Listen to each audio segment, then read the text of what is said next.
आणि लोकांनी आता ते दिंडीला आम्ही 20,000 रुपये दिले. बरे बोलतात दिंडीला पैसे दिले. नवीन मित्र जे आले त्याच्यामुळे दिंडी ची त्यांना पोटदुखी झाली नवीन मित्र जमा झाल्यामुळे.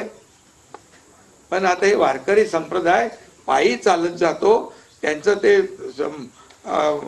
त्या ह्याच्यामध्ये समाज प्रबोधनाचं काम करतात ते.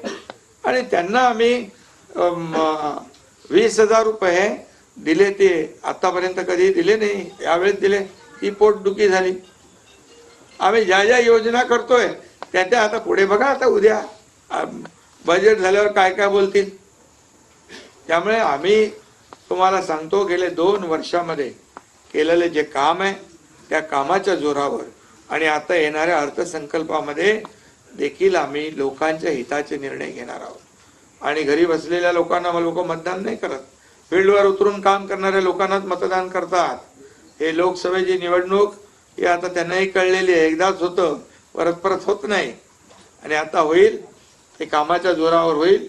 आणि या राज्यामध्ये मी आपल्याला एवढंच सांगतो की जनता जनार्दन, काही लोक काय म्हणाले, कुठे निरोप द्यायचा सभा, काय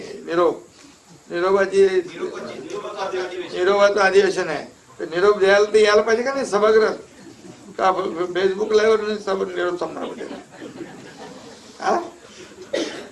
आणि निरोप काय, निरोप द्यायचा का घ्यायचा हे जनता ठरवत असते. हे जनता जनार्दनाच्या हातात असतं. त्यामुळे जनतेची सेवा आम्ही केलेली आहे.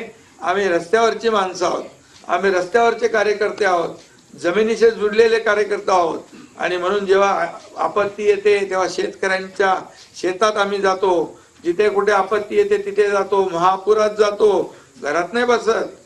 त्यामुळे लोकांना माहीत आहे काम करणारं सरकार कोण आहे आणि फक्त खोटे आरोप करणारं सरकार कोण आहे.